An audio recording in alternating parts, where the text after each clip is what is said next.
Começa agora mais uma edição do Papo com Ela. Eu sou Michele Figueiredo e no programa de hoje a gente vai discutir o celibato voluntário e as novas formas de relação.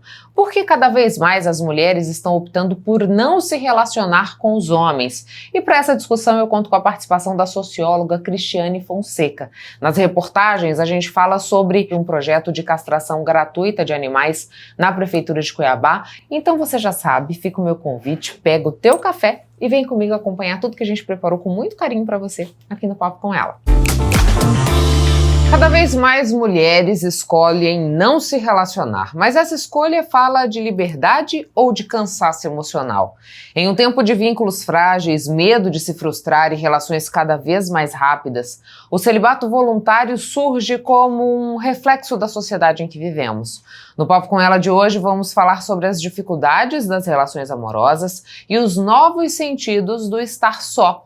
Para essa conversa recebemos a socióloga Cristiane Fonseca. Cristiane, muito obrigada por aceitar o nosso convite, para que a gente pudesse discutir um pouquinho mais sobre essas novas formas de relacionamento ou até mesmo desses momentos em que a opção é não se relacionar. Como a gente tem ouvido bastante falar sobre o celibato voluntário, principalmente envolvendo mulheres. O que é que mudou de lá para cá, né? Que a gente chega nesse momento em que as mulheres preferem não se relacionar a se sujeitarem a determinados comportamentos basicamente masculinos. Então, Michele, eu gosto muito de começar pelo Bauman, que é um sociólogo contemporâneo, e ele tem um livro que chama Amor Líquido, em que ele fala sobre as relações, né, em plena modernidade. E ele fala que nós vivemos tempos de amor líquidos, de relações líquidas. Então, nada mais é feito para durar. Ou seja, essa caracterização da vida do consumo, ela também hoje está dentro da vida afetiva. Então as relações, elas se tornaram frágeis, elas se tornaram mais desgastantes e elas se tornaram com pouca segurança. E ele fala também que a possibilidade de qualquer conflito numa relação já faz as partes desistirem dessas relações, né? Mas por que ele fala do amor líquido, então, né? Que é justamente um momento em que as relações estão fragilizadas, né? E aí eu quero entrar hoje em alguns pontos que a gente tem ouvido muito falar, que é o ghosting, que é o love bomb, né? E que assim hoje vem pautando muito a vida das mulheres. Então as mulheres se colocam em relacionamentos, elas se colocam à disposição a ter um relacionamento e de repente vem a frustração pelo ghosting, um relacionamento que aparentemente ele vinha caminhando e de repente há um desaparecimento da outra pessoa, né, que gera muita frustração, gera muito desgaste e gera inclusive para a mulher o sentimento de culpa, porque quando esse parceiro desaparece, você começa a se autoculpar. O que eu fiz para que houvesse esse sumiço? E aí você tem também um outro ponto de grande desgaste das mulheres, que é o love bomb, ou seja, o relacionamento ele começa de uma maneira extremamente intensa e o que acontece? De repente, essa relação esfria, né? E esse esfriamento, mais uma vez, fragiliza a relação. Ao invés de começar gradual, né, para ter um ápice, não, ele começa no ápice e decresce. Ela começa do ápice, né, a pessoa sente que ela pode se entregar, a mulher sente confiança naquele parceiro porque ele está entregando muito e de repente, aí o sintoma do ghosting, que é esse sumiço, mas no caso do love bomb seria o esfriamento brusco, cabal, né, que também desgasta as relações. E a outra é o Breadcrumbing, que é o quê? As migalhas de relacionamento. As pessoas não querem hoje ter relacionamentos que possam fragilizar as suas liberdades, né? Então a preocupação em manter a liberdade faz com que dentro de certas relações, a pessoa dê migalhas para o companheiro, e aí entra muita coisa das redes sociais, que as pessoas até falam, mas ele continua me curtindo, ele continua vendo as minhas redes sociais, de vez em quando ele manda um oi sumida, ou seja, ele deixa migalhas para a pessoa ter a sensação de que ela está ali, né? E aí ela segura essa pessoa de certa forma, mas sem nenhuma expectativa. Então todas garantir a disponibilidade. Garantir a disponibilidade. E aí você percebe que você é uma opção, né? Você não é a prioridade, porque você mantém para não perder, né? Geralmente, como você disse, como isso tem assim sido mais imponente em relação às mulheres, então tem essa figura do homem que deixa várias opções em abertas, proporcionando migalhas nessas relações, as mensagens difusas, as mensagens esporádicas, porque mantém a pessoa de alguma forma, mas sem assumir um compromisso direto. Então, o que está acontecendo hoje? As mulheres, elas estão se privando de ter esses desgastes, de ter esses sofrimentos dessa nova organização que os relacionamentos têm se colocado. E aí, Michele, eu gosto muito de falar assim, não é falta de opção, né? Porque o celibato voluntário, ele entra em duas variáveis, né? O eu não aceitar, né? Ou colocar o sexo por um período limitado, indeterminado, ou mesmo os relacionamentos também eu coloco no banco de reserva.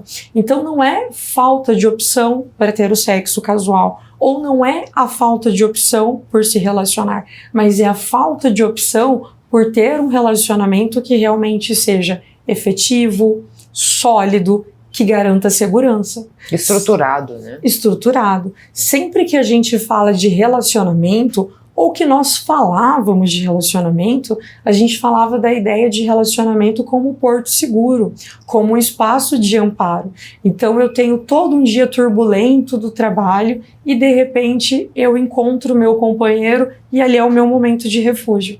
E isso não vem acontecendo mais, é o contrário.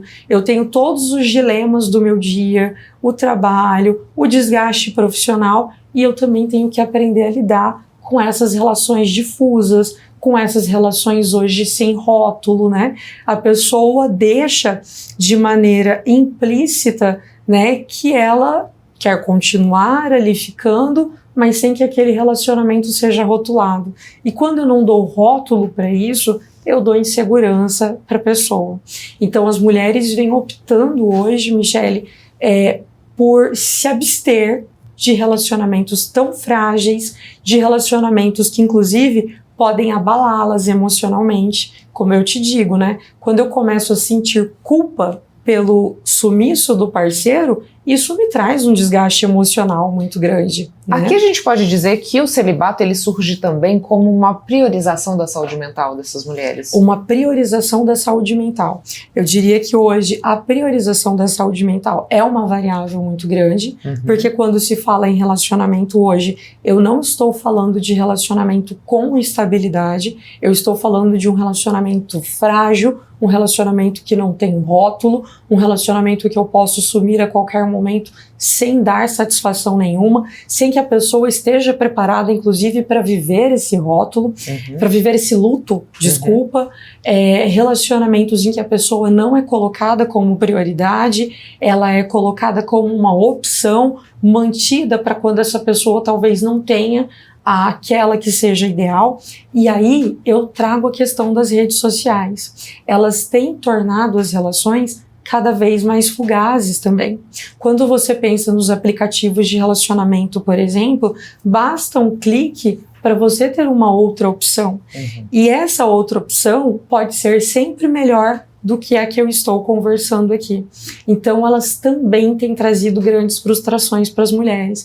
É aquele recomeço onde as conversas são repetidas, onde as conversas são vazias e superficiais e que você sabe que você é só mais uma opção, que um clique da pessoa pode significar a sua troca. Então as próprias redes sociais fragilizam isso. E aí deixando essa mulher vulnerável, a busca por uma saúde mental, ela leva a isso. Uma outra coisa também, Michele, até porque o celibato voluntário ele é uma escolha, né? Como eu disse, ele não é falta de opção para um parceiro ou falta de opção por um relacionamento, mas uma opção que seja de qualidade. Então, você tem também aí a variável do que hoje as mulheres estão cada vez mais querendo se empoderar no aspecto profissional, né? E como o relacionamento muitas vezes não é o refúgio, ele acaba sendo um enfrentamento, dilemas, desgastes, eu opto, inclusive, por um autocuidado, né? Pela minha promoção profissional, e aí o relacionamento se torna algo secundário, porque ao invés de complementar, ele pode de alguma forma me limitar. Uma outra variável também é que nós vivemos em tempos de violências, né? Era isso que eu ia te questionar. Sexuais, como violências simbólicas e emocionais com as mulheres. Então, assim, há hoje também o medo das mulheres de se envolver. A qualquer momento, ela pode estar sendo vítima de alguém, né, que não se esperava, e aí eu lembro do Love Bomb, né, que é aquele ápice da paixão, e de repente você está vivendo com uma pessoa que seja abusiva, que seja tóxica, né? Então, assim, hoje até o medo dessa exploração sexual, dessa violência sexual e até da violência doméstica também, faz com que hoje as mulheres elas deixem os relacionamentos também como sendo algo que pode esperar, porque é algo que também pode ter riscos, né? Riscos para a integridade física e riscos para a integridade emocional. Quando você fala pra gente das redes sociais e dessa facilidade, né, de ser trocada num clique, aqui a gente também traz, aí eu acho que muito mais caracterizado a relação de consumo para essa relação amorosa, porque é como se você tivesse um cardápio de pessoas que você vai ver se ela se adequa àquela característica física que mais condiz com você, se você vai ver se o que ela gosta é também condizente com aquilo que você gosta. Então você tem uma forma de parametrizar aquela pessoa sem nunca nem ter visto ela na vida, né? Então aqui eu acho que fica muito clara essa lógica de consumo, não? Sim, e aí eu volto ao Bauman, porque assim, quando ele fala do amor líquido, ele fala que esse amor líquido é fruto da sociedade do consumo. Então ele fala assim que hoje nada mais é feito para durar. Assim como os bens de consumo que nós trocamos a qualquer momento, ele diz que os relacionamentos hoje, em tempos modernos, eles criaram essa característica de mercadoria também. Relacionamentos como mercadorias, né? Então, esse nada mais é feito para durar, ele sai do ambiente do consumo, mercado, e passa a perpassar a vida afetiva. Então, é exatamente isso. Você tem um cardápio, né? A gente passou a ter muitas opções, inclusive, Michele, é um dado importante, mas no ano passado o IBGE levantou que hoje o Brasil passa a ter mais números de solteiros do que de casados, né? Então é um sintoma disso também. Então as redes sociais, nesse sentido, ela tem um grande número de solteiros que em tese podem até estar à disposição para relacionamentos, mas tem muitas opções, né? E aí é como eu te digo, a cada clique eu posso ter uma opção melhor.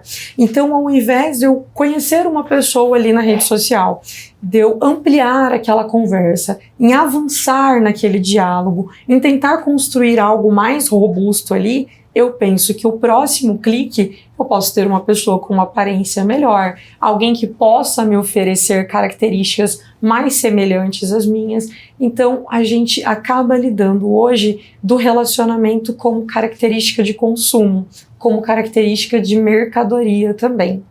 Cris, eu vou te pedir licença, a gente vai fazer um breve intervalo e voltamos já falando sobre essa temática. Não saia daí. A gente está de volta com o Papo com Ela. Hoje eu recebo a socióloga Cristiane Fonseca e a gente está falando das mudanças que as relações amorosas têm sofrido ao longo dos anos e também sobre o celibato voluntário.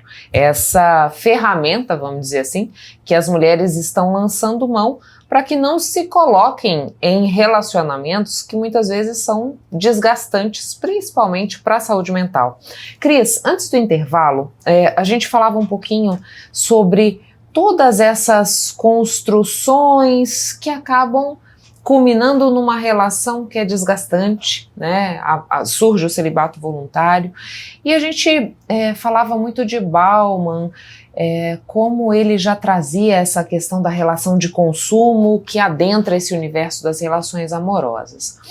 Em que momento isso fica mais marcado? Eu queria também questionar o seguinte: a liberdade sexual das mulheres, de alguma maneira, interfere nesse processo? Porque se a gente for pensar numa masculinidade em crise, né, que tenta a todo momento se autoafirmar, isso também não contribui para esses novos arranjos? Você me lembrou de um fenômeno que está acontecendo na Coreia do Sul, que é o 4B. E aí o celibato voluntário, nesse caso, ele é de uma discussão política.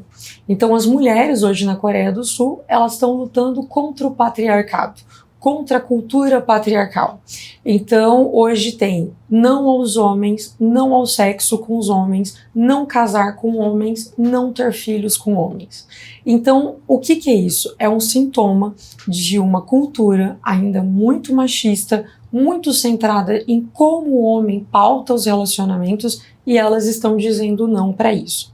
Então aqui você tem uma característica do celibato voluntário, não só como preocupação emocional, mas aí como uma militância para dizer não a esse fenômeno de como hoje os homens vêm imprimindo as formas de relacionamento, né? E aí, Michele, a gente percebe o quê? Assim, essa fragilização das relações, como o Bauman fala, é incrível, né? Como eu estava te falando, é um escritor que começa no século XX, perpassa o século XXI, mas quando ele fala dessa era do consumo e como isso atinge o relacionamento, isso é muito interessante. E aí eu quero trazer uma outra discussão, que é o oposto disso, que é o incel, que a gente já discutiu aqui num outro momento, que é o celibato involuntário, e que nesse caso parte mais dos homens, né?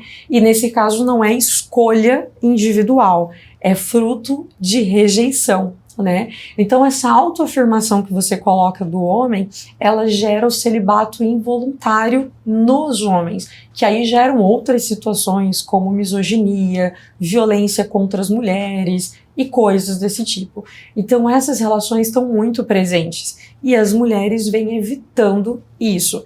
Então eu penso que hoje essa característica do celibato voluntário, ele está deixando de ser uma escolha individual somente, ainda que ela o é, a mulher escolhe por isso, mas ela está se tornando um fenômeno social, que é parte dessa cultura machista, dessa cultura patriarcal. Que aqui no Brasil, os estudos recentes que se tem são muito poucos ainda, né? Aqui você tem no mundo discussões mais acentuadas sobre isso, né? Mas, assim, quando se fala aqui hoje, a gente está falando muito da questão da proteção emocional e do autocuidado, né? Uma escolha por eu viver bem. Ou seja, não é que eu não quero ter um relacionamento, é pelo contrário. As pessoas até acham que o celibato voluntário é não querer ter relacionamento. E é o contrário disso. Eu quero sim ter um relacionamento, mas eu quero um relacionamento com qualidade. Eu quero um relacionamento que eu tenho parceria. Eu quero um porto seguro, né? Eu quero companheirismo real.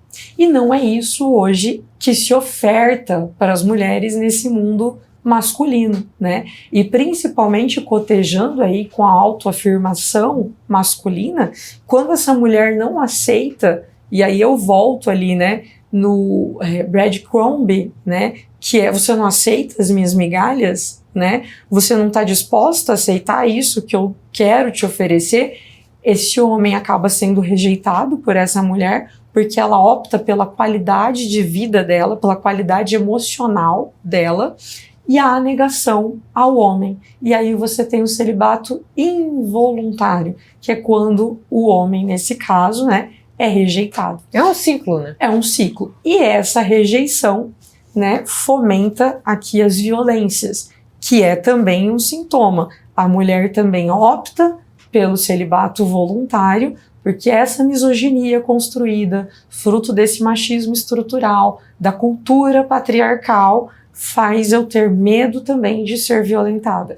Então é um ciclo realmente, são duas coisas distintas, mas que elas se complementam nesse tempo em que as relações, Michele, elas estão cada vez mais fugazes. E me diz uma coisa, Cris, porque assim, se a gente for pensar no histórico feminino, são muitas conquistas para que a gente pudesse chegar até o ponto de dizer, olha, eu vou fazer o celibato voluntário, de ter essa opção. Porque se a gente pensar até bem pouco tempo atrás, existiam os casamentos que eram arranjados, existia as negociações que envolviam essa mulher se casar com fulano, beltrano, sem que houvesse ali o consentimento dela. A partir do momento que a gente passa a ocupar o mercado de trabalho, ter independência financeira, entender que nós somos portadoras de direito, né, e cada vez mais a gente vai firmando essa estrada, é que a gente também desenvolve esse senso crítico para dizer, eu não me submeto mais a isso, né? Sim. Então é um outro momento que a gente vivencia que é crítico, mas de alguma maneira externa também uma possibilidade de externar a nossa vontade. E aí eu vou voltar agora num outro sociólogo, num clássico da sociologia, que é o Durkheim, né? O Durkheim fala que a sociedade, ela se sobrepõe ao indivíduo. Mas que sociedade? As instituições sociais, como família, igreja, Estado, e todas essas instituições, elas inculcam no indivíduo a ideia de ter um relacionamento. É como se a mulher, para ser completa, ela precisasse ter um relacionamento. A mulher, para ser completa, depois de um tempo de relacionamento, ela precisa dar frutos, ela precisa ter filhos, né? Mas quando a gente fala disso, estou falando de Durkheim, que escreveu no século XIX, dentro dessa cultura que você disse, os casamentos ainda arranjados, essa imposição do casamento para a mulher, não como uma opção, né? Sim como um fato em si. E aí a gente vem para o século XXI, né? Onde as mulheres ocupam mais espaços no mercado de trabalho, elas passam a ter independência real, então isso permite a elas, de certa forma, romper com esse ciclo que Durkheim chama de fato social, né? Que é esse satisfazer o que a sociedade impõe sobre nós. Então as mulheres vêm rompendo com esse fato social quando elas vêm dizendo não, né, a esse condicionamento social que me coloca como mulher efetivamente se eu tiver um relacionamento e ter filhos, né? Então hoje esse empoderamento feminino me dá a oportunidade de escolher. E por que eu falo do empoderamento feminino, Michele? Porque daí quando a gente pensa, por exemplo, nas mulheres que aceitam relacionamentos abusivos, que aceitam relacionamentos tóxicos, a gente está justamente falando de mulheres que muitas vezes não tem só a dependência emocional, ela tem a dependência financeira. Então estar no relacionamento é uma consequência, né, do momento que ela vive, da estrutura que ela vive. Então quando você tem mulher inserida no mercado de trabalho, se colocando cada vez mais como uma figura independente, né? Ou seja, como alguém que pode tomar as suas decisões, ela consegue bancar o discurso do celibato voluntário. Agora, você vai me perguntar, ela vai sofrer juízo de valor por isso? Eu diria que sim. A gente ainda vai sofrer juízo de valor por isso, né? Vai chegar a uma certa idade, vamos pensar aqui, uma mulher aos 40, se ela não casou ainda ou ela não ter filhos, ela será cobrada por isso ainda pela sociedade. Agora, ainda que se tenha essa cobrança social, quando ela inaugura esse espaço de independência, ela consegue legitimar a escolha dela e bancar isso. E aí eu reitero, não é que eu não quero um relacionamento, mas eu quero algo que realmente seja efetivo, sólido e real, e que já que a ideia era completar, porque antes era para a mulher ser completa, ela precisa ter um parceiro, né? E aí, independente de como esse parceiro é e o que ele oferece, inclusive se ele oferece abusos. Hoje não. Hoje eu tenho, por conta da minha autonomia, né? E aí o autocuidado passa a ser uma prioridade, a minha perspectiva de saúde passa a ser uma prioridade, eu quero me relacionar. Mas um relacionamento que me complete, não na perspectiva homem e mulher, mas no sentido de parceria, de porto seguro, de um relacionamento que realmente seja agradável para ambas as partes, né? Você acredita que esse movimento pode forçar uma alteração no comportamento masculino? Ou isso ainda é muito distante? Porque assim, né, eu tenho visto de forma recorrente campanhas nas redes sociais para que os homens revejam seus comportamentos, a tal passada de pano que muito se fala, né, porque existe ali, vamos colocar que entre os homens, uma fraternidade muito forte, que ele pode nem conhecer o colega, mas se for para cobertar, para dar um jeito, ele vai referendar aquela história, né? A partir do momento que essas mulheres se posicionam, que elas dizem, esse tipo de relação com esse tipo de homem eu não quero mais, e se você for depender de sexo nessa condição você não terá, você acha que isso pode forçar uma mudança? Olha, eu diria para você que não a curto prazo, talvez a médio prazo, porque o celibato voluntário, eu diria para você assim, tem sido uma escolha recente das mulheres. Quando a gente pensa numa mulher empoderada, numa mulher que tem autonomia financeira, ela passa a fazer escolhas reais e efetivas e a bancar essas escolhas. Então, o que significa isso? Eu não tenho por parte da mulher A ela aceitando aquilo que eu diria do breadcrumb, ou seja, as minhas migalhas. Mas um clique, né? Um próximo encontro, eu acho uma que queira. Então, assim, talvez a curto prazo, Michele, isso ainda não vai mudar o comportamento do homem. Mas, quanto mais as mulheres se empoderarem, né? Quanto mais elas se reafirmarem, eu entendo que a gente vai sim trazer uma nova reestruturação desse pensamento masculino que ainda vê a mulher de maneira objetificada, de maneira descartável, que é o que o Bauman fala, né? Relações descartáveis. Nada é mais feito para durar. Qualquer possibilidade de conflito já me faz retirar. A possibilidade de sentir que eu tenho um compromisso real, eu prefiro me retirar. Então, assim, enquanto nós tivermos dentro das opções, e eu diria para você, Michele, as opções ainda são muitas, né? Ainda há, como eu falo, assim, não há como romper com isso que o Durkheim fala dessa imposição da sociedade sobre o indivíduo. Então, essa imposição da mulher ter um relacionamento ainda faz ela aceitar as migalhas em detrimento de um relacionamento que realmente seja completo. Então, se a mulher A não aceitar os meus moldes, vai ter a B que pode aceitar, vai ter a C que pode aceitar. Então, eles ainda vão buscar por essas relações frágeis, descartáveis, objetificadas, sem compromisso nenhum. Agora, se a gente pensar na estruturação da sociedade, Cris, porque assim, muitas vezes a gente explica a crescente onda de violência por famílias desestruturadas. A gente explica os problemas de transtornos ou ansiedade, depressão, adoecimento também por conta de uma falta de estrutura familiar.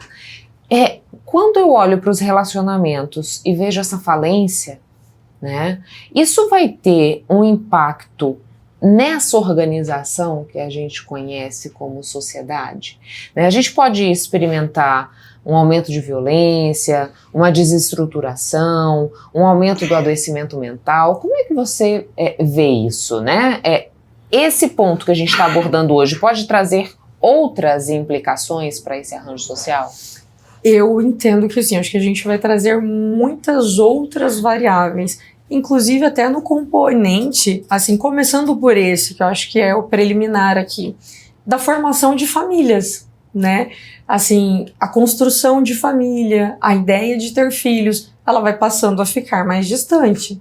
Porque como eu não quero entrar em qualquer relacionamento, né? Isso vai interferir aí, consequentemente, na ideia de ter mais casamentos, tanto que, como eu te disse, dados de 2025, o Brasil é o país dos solteiros e não dos casados. Ou né? se o filho nasce numa relação que está desfeita, né? Desfeita. Isso é o que mais recorre. Inclusive, mulheres recorrendo a ter filhos, né, de maneira individual, inclusive também para cumprir um papel social, né? Porque parece que para ser mulher eu tenho que ser esposa e ser mãe. Mas não só isso. Eu acho que agora, voltando ao que você disse, sim, a gente vai criar uma nova reconfiguração social. Eu acho que isso vai começar a ser visto como um fenômeno social, porque a sociedade ainda é machista, a sociedade ainda é patriarcal, e a negativa da mulher ao homem gera mais violências, né? Então, como eu te digo, voltando ali ao incel, né? Ao celibatário involuntário, ele se torna misógino, ele faz discurso de ódio contra as mulheres, né? Ali ativa a violência sexual, a violência simbólica em relação às mulheres. Então, assim, eu acho que essa escolha pode fazer sim com que a gente tenha um aumento também de violência com as mulheres. Porque o que é hoje, por exemplo, até a questão do feminicídio aí, né? Se não o ódio à mulher. Então, quando a mulher ela não aceita a submissão, né? Ou seja, quando ela não aceita um relacionamento frágil, descartável, qualquer, que não tenha um mínimo de estabilidade, ela acaba sendo vítima desse machismo, né, dessa característica do homem que precisa se autoafirmar, a figura masculina precisa da conquista para ele dizer que é homem. Então, eu creio que isso, ainda que seja algo respeitoso para a mulher, eu vejo assim o celibato voluntário como uma característica de autocuidado para a mulher, né? Mas isso pode gerar nos homens um sentimento reverso, né? Agora, tem outra variável também, né?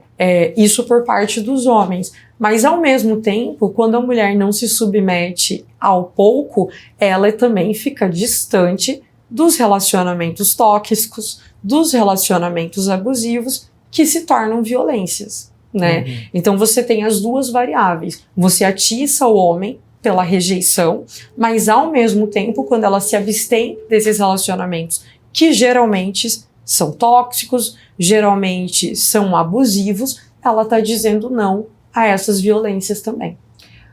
Pensando nas relações líquidas, né, que você trouxe pra gente de Bauman, dessa coisa de qualquer sinal de tensão, eu prefiro me retirar do que tentar superar aquilo. Isso não fala muito de um comportamento hedonista que a gente tem, que é só o prazer e a dor nunca, né? É só estar na boa vida, na onda alta, mas quando vem a ressaca, eu não quero ter o trabalho de tentar lidar com aquilo.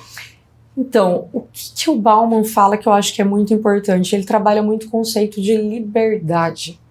As pessoas não querem abrir mão de suas liberdades. Mas não abrir mão de liberdades não é estar exaltando o prazer ao máximo? Mas aí que tá, né? Vamos lá. Quando a gente fala da liberdade, não é da liberdade enquanto libertinagem, né? Mas na liberdade do sentido do quê? Se você pensa num relacionamento, você tá pensando em concessões, né? Sim. A vida de solteiro não é a mesma do que a vida de alguém que se relaciona. Então, nesse processo de concessões, eu penso que você começa a ter conflitos, né? E aí, ao invés de eu tentar resolver esses conflitos, mediar esses conflitos, eu preciso primar pela minha liberdade. Ou seja, até porque a liberdade, ela pressupõe aquilo que eu te disse. Eu posso achar uma outra opção que vai aceitar aquilo que eu tenho para oferecer, né? Então, assim, não a liberdade do ponto de vista só do desejo. Eu entendi como você quis dizer, assim, no sentido de que eu quero ter liberdade para ter várias pessoas ao mesmo tempo. Eu acho que não só isso, mas olha só, eu quero ter liberdade de sair a hora que eu bem entender, porque isso é prazeroso. Sim. Não é? Eu não preciso negociar com o outro, olha, tal dia eu vou fazer isso e tal dia você faz isso. Eu vou ter que limitar aquilo. Sim. Né? Eu digo de liberdade e prazer no sentido de me autogovernar e fazer aquilo que eu quero, a hora que eu quero, do jeito que eu quero. Sim, então aí entra no que realmente eu vinha falando, né? Como o Bauman fala da liberdade, mas da liberdade não como libertinagem, que é o que as pessoas pensam, mas nos espaços, né? Eu penso que, assim, a própria ideia de espaços, ela ajuda a ter uma relação mais salutar, né? Cada um ter o seu momento. Até porque, assim, geralmente o casal tem ambientes de trabalho diferentes, tem círculos de amizade distintos, e isso é saudável para a manutenção da relação, do que somente aquela coisa de que eu preciso fazer tudo junto. Então, assim, a gente vive tempos em que a liberdade é algo que nós passamos a primar mais, mas não como sentido de libertinagem. Aí eu quero sempre ratificar isso, essa coisa do espaço, né? Então, aí você entra num relacionamento, você precisa fazer concessões. Os relacionamentos são passíveis de concessões. Não é que a pessoa vai te amarrar, né? A gente vai te amarrar se ela tiver numa relação abusiva. Aí sim, você tem a ideia de uma liberdade que precisa ser cerceada, né? Então, quando a pessoa percebe que talvez a sua liberdade pode ser cerceada, né? Ela prefere sair, porque sempre há uma próxima pessoa que talvez vai aceitar isso, né? Mas eu entendo, Michele, aí falando da liberdade, como algo que ela não é negativa, sabe? Mas o Bauman trata isso como sendo que, né, a possibilidade de eu perder o mínimo de liberdade já me faz fazer aquela relação algo descartável, sabe? Eu acho muito interessante esse tocante que ele faz ao amor líquido, à liberdade, né? Porque quando você tem a ideia de liberdade, somos adultos, né? Adultos se relacionam, têm os seus espaços, né? Então a gente fala de respeito, aquilo que muitas vezes para as pessoas é falta de liberdade, né? São coisas distintas, mas quando o companheiro, e aí geralmente vem da parte do homem isso, o Bauman pontua isso, né? Geralmente da parte do homem, quando ele sente que esse senso de liberdade dele pode estar sendo colocado em xeque, né? Ele pode estar perdendo essa liberdade, é a fuga do relacionamento, né? Assim como eu quero pontuar uma outra coisa também, Michele, em relação ao celibato voluntário, de duas variáveis aqui. A gente tem o celibato voluntário como uma escolha, né, como um momento de autocuidado, até assim como sugestão para as mulheres assistirem aquele filme Comer, Rezar e Amar, com a Julia Roberts, né, que ela decide ficar um tempo sem relacionamento por escolha individual, por autoconhecimento, né? E ao mesmo tempo, ou seja, ali eu estou fazendo uma escolha, né? Eu quero estar sozinha. Agora veja, não como ideia de solidão, como ideia de solitude. Ou seja, eu não estou abandonada. Não é que ninguém me queira, não é que eu queira me isolar. É solitude, é entender aproveitar da minha companhia. Exatamente, eu quero aproveitar da minha companhia, eu quero me autoconhecer, eu quero ter esse autocuidado comigo. E esse filme Comer, Rezar e Amar, ele reflete muito isso. Então isso é um traço. Agora tem o celibato voluntário que ele vem com trauma, né? Os traumas constantes, os relacionamentos reiterados, frustrados, levam ao trauma, e aí você tem o celibato voluntário no sentido de assim, olha, eu não quero mais viver esses tipos de relacionamento. Não me sujeito mais. Porque eu não me sujeito mais, eu não quero sofrer. E aí eu sugeriria o Fleabag, que também trata sobre isso, né? Ou seja, o cansaço dessas relações desgastantes, dessas relações abusivas, dessas relações tóxicas, descartáveis a qualquer momento, eu opto por ficar sozinha. Inicialmente, pelo trauma, mas depois ela vem configurada de uma escolha pelo não aceitar menos do que aquilo que eu acho que eu mereço. E aí, Michele, só para fechar, né, dizer para as mulheres tentarem fazer essa separação. Não é solidão, é solitude, sabe? É uma escolha. Estar comigo mesmo e me compreender melhor pode me permitir, inclusive, ter uma relação mais saudável futuramente. E esse autoconhecer, esse processo de solitude, vai me permitir saber o que eu realmente quero, o que eu devo me sujeitar ou não, e geralmente aí é o não me sujeitar mais aquilo que eu entendo que eu não mereço. Ou seja, eu mereço mais. Você quer me oferecer esse básico? Isso para mim não é o suficiente. A solitude é uma opção. Muito obrigada pelas informações. Obrigada, Michele. Sempre uma satisfação estar aqui contigo e fico à disposição para outras discussões. A gente vai a um breve intervalo comercial e volta já. Não saia daí. Sabe, todo esse conteúdo que a gente produz aqui no Papo com Ela, ele também fica disponível no nosso canal no YouTube para você ver e rever quantas vezes quiser e para compartilhar com aquele amigo, conhecido, familiar que você sabe que precisa e gosta desse tipo de informação que a gente traz aqui no Papo com Ela. Você ainda não está inscrito ou inscrita no nosso canal? Então fica o meu convite, inscreva-se, porque assim você não perde nenhum assunto do papo.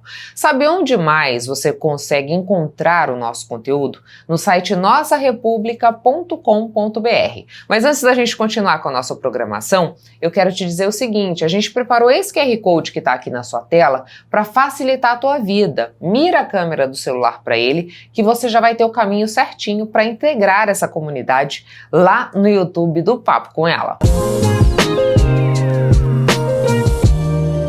A Prefeitura de Cuiabá iniciou um projeto de castração de animais gratuito, com preferência para famílias em vulnerabilidade social. A iniciativa é coordenada pela Diretoria de Bem-Estar Animal da Prefeitura de Cuiabá. As castrações já estão acontecendo diariamente, seguindo ordem de solicitação e critérios técnicos de prioridade. O foco inicial são famílias de baixa renda, inscritas em programas sociais e residentes oficialmente na capital.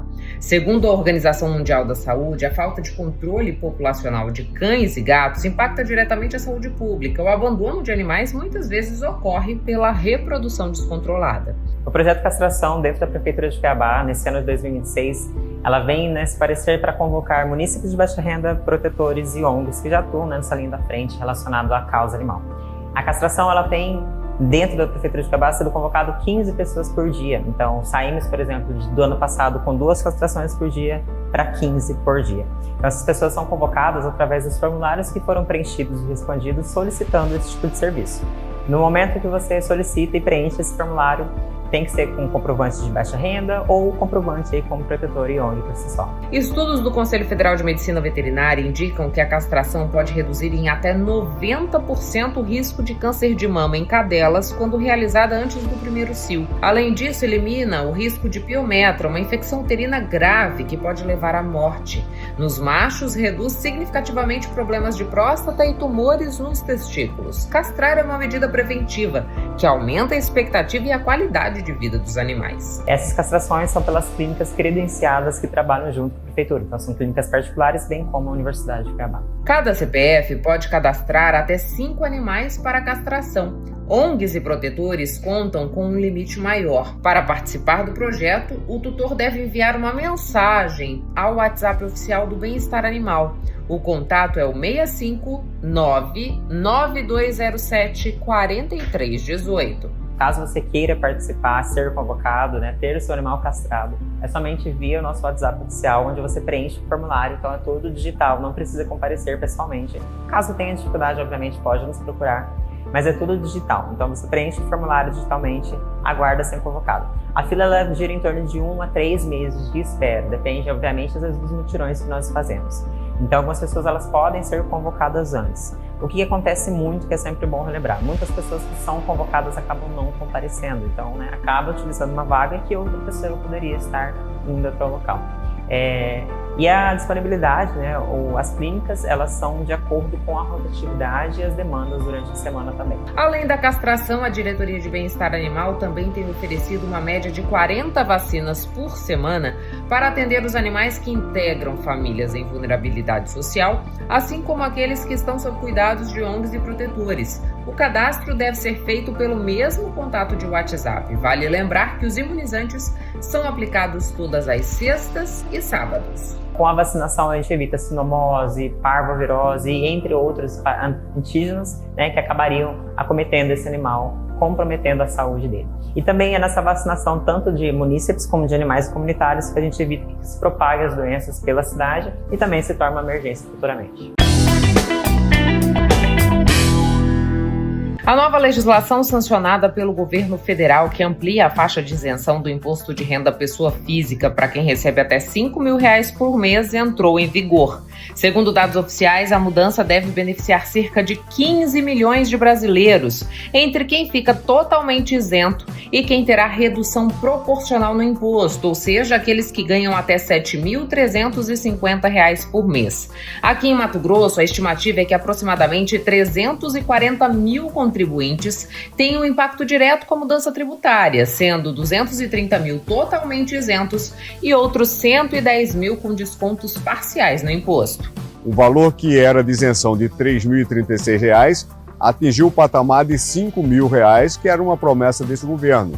Então nós vamos ter o governo terá uma redução na arrecadação, vai abrir mão de 25,4 bilhões. Recurso este que será buscado em torno de 141 mil brasileiros que passarão a contribuir com uma cota muito maior na aplicação do imposto de renda. Então vejamos que esse é um valor considerável para que possa aí dar um benefício muito grande. O processo será o mesmo, né? O que vai acontecer é que esses valores, principalmente quem é assalariado, ele vai deixar de fazer o desconto na fonte. Segundo estudo recente da FEComércio em Mato Grosso, a ampliação da isenção poderá injetar cerca de 1 bilhão e 300 milhões de reais por ano na economia do estado, ao aumentar o poder de consumo das famílias que deixam de pagar o imposto.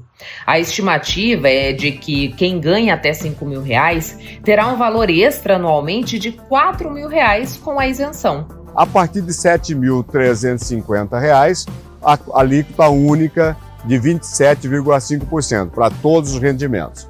Uma inovação também que nós vimos com essa reforma é com relação aos dividendos, que é o lucro distribuído para os acionistas das empresas, que era isento. Então, a partir de agora, a partir de R$ 50 mil, passa a contribuir também de forma gradual, chegando a 10% para quem ganha até R$ 100 mil por mês, um total de 1,2 milhão ao ano. Apesar de ficar isento na fonte, o contribuinte ainda precisará declarar o imposto de renda em 2026, porque a declaração refere-se ao ano base de 2025, quando a nova regra ainda não estava em vigor. Quem vai fazer a declaração este ano segue as mesmas regras.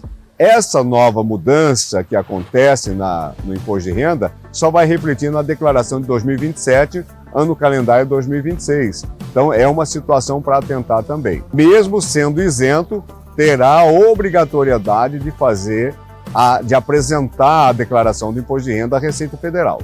A gente chega ao fim de mais uma edição do Papo com Ela. Eu agradeço a você que ficou conosco até esse momento. É sempre uma honra e satisfação poder contar com a sua companhia. Mas antes de ir embora, eu quero te reforçar um pedido. Siga o Papo com Ela no Instagram, no Facebook, inscreva-se no nosso canal no YouTube e também nos ajude a fazer o Papo com Ela. Me conte aqui o que você gostaria de assistir no programa. Para isso, você pode mandar a sua sugestão nas nossas redes sociais ou nesse endereço de e-mail que aparece aí na tua tela. Tenha um excelente fim de semana. Na sexta que vem eu tô de volta e espero mais uma vez poder contar com a sua companhia. Um beijo e até lá!